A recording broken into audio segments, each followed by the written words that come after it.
Hi everybody. Today it's all about squash, and it's all about winter squash.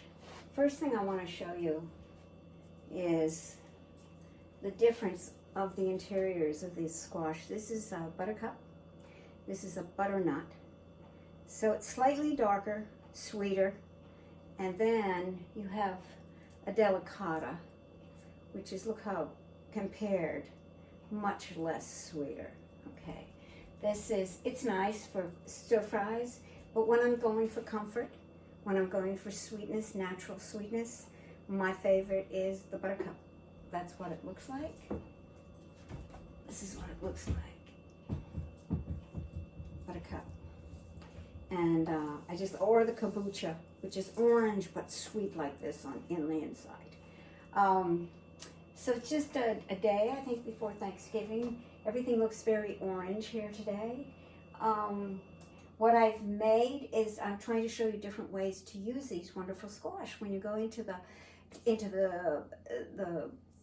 produce section, and you'll see all these squashes, and a lot of people just don't know what to do. Another thing is when you slice it in half, which is down this way. Okay, that's how, you never do this way. You always do this way. Same thing with the butternut, excuse me, because it looks like a nut. Okay, straight down through the middle. And then what you do is you put it face down on a cutting board and cut the skin away from you. Okay, just cut it away. Now you can leave the skin on, even in the soup I made, but if you have sensitive digestion, I wouldn't, because it's going to be a little bit harder for you to digest that. Like Brie, I would take, try to make everything as digestible as possible for her. This is any cleanses. You're going to see squash because it's just such a natural sweet. Like just cubing it up and boiling it or steaming it. What a great snack that is. The kids come home from school. It's nice, hot, natural sweet. Depending on how much processed food your family eats, they might want just a tinge of maple syrup on it. But it's lovely. You can also, like I did a squash that's stuffed, and I'll have all these recipes in the description. And this is beautiful. Well, let me see if I can get it. It's stuffed with cauliflower, onions, garlic, celery, a whole bunch of good stuff. That I baked in the oven. But first, what you can do is you can just slice the squash like this, take out the seeds, and put it on a baking sheet in the oven, maybe with some parchment paper. If you want, you can put a little bit of olive oil. I didn't. Depending on if the person's on a healing diet or not, I wouldn't have. And this took about 50 minutes at 350. And it's fine just like that. But I went fancier and I stuffed them. So the other thing I made was this beautiful squash soup. So easy to make. Just onions and the squash. The little trick I did was the longer you saute the onions, the sweeter they get. So I just took my time with that, just like a meditation. And then I garnished it with some nori, sea vegetables, and some parsley chopped up. And it's really pretty. It's a pretty presentation. I also made my fried millet. Love my fried millet. So here it is, beautifully done, fried. And I did it in toasted sesame oil. But I've shown you this before, packed. And then slice it, fry it up. It's beautiful. The pie, I made a pie back here. Very easy to make. Just sweetened it with a little bit of maple syrup, tahini, and some spices.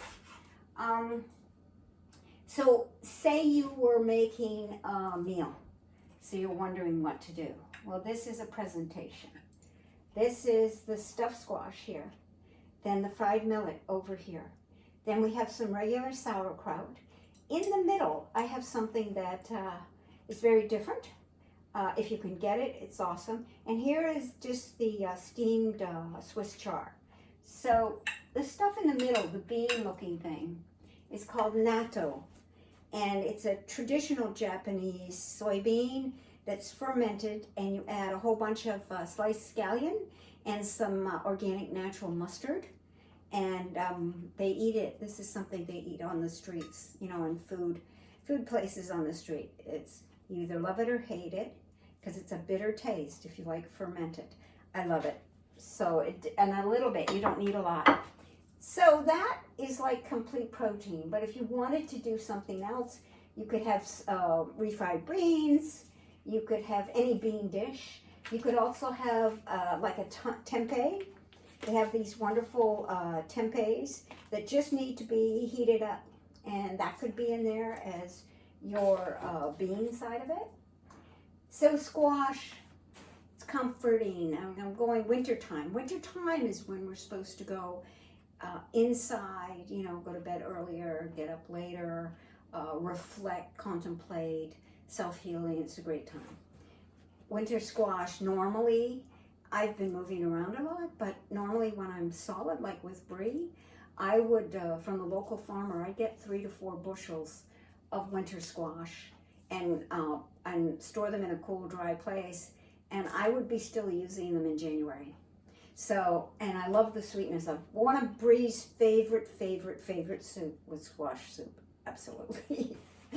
So anything with squash she loved because it was a natural sweetener. And the other thing is that in my training, one of the, like a healing juice we used to make would be a pot of water, and then we dice up a whole bunch of carrots, onions, green cabbage, and winter squash. And remember, the bigger the pieces are, the longer it takes to cook. Smaller the pieces are, the faster it cooks.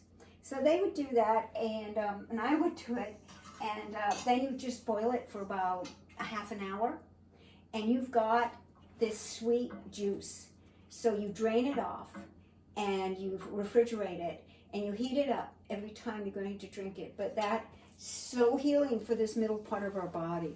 You know, this is where your pancreas, your spleen, your stomach, all the liver, all in here. And this is all so nurturing. You know, they're full of minerals, full of vitamins, full of trace minerals. And I'm just noticing the squash recipes coming up a lot with cleansing diets. And I've always loved it. I definitely have my favorites. I will use all the others. But when I'm going for sweetness like that squash pie can also be served as part of the meal. It can be served as a dessert, but it could be served as the meal. It's, you know, bring them home. Try some of these squash out. Even if it's just baking it in the oven, you know, just steaming some up. It's delicious. Millet, squash with millet, definitely one of my favorites. Squash pie, squash soup. So, and you want some color. You want your green in there for sure, in your plate when you're serving it. So these are ideas to integrate winter squashes into your, I mean, I've even done, when I cook some rice, I put in some diced up squash in that and cook it together. And that's a nice breakfast, actually. So please experiment. I will have the recipes written in the description. Have a wonderful Thanksgiving, and I'll talk to you again during December. Thank you for your support. Please click on like. Thank you for subscribing to my channel. Any questions, keep them coming, and I just want you to be able to try some of these wonderful foods. If for some reason you don't want to go through the whole dicing, taking the skin off yourself, you can buy frozen squash, winter squash in packages. I love, like, I've taken a long time prepping this, but it was so nice.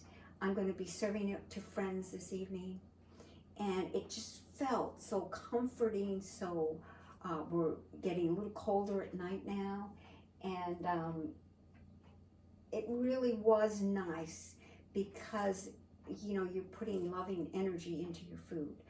But I'd rather you get used to squash and get used to it. It's just becoming part of what you do. And like me, you'll go into fall, winter, and you'll be looking to do squash soup and millet loaf and all those delicious, delicious foods. Thank you so much. And comfort. We need to learn to comfort ourselves, and it's part of self-love, and nurture ourselves and our families like this. Thank you.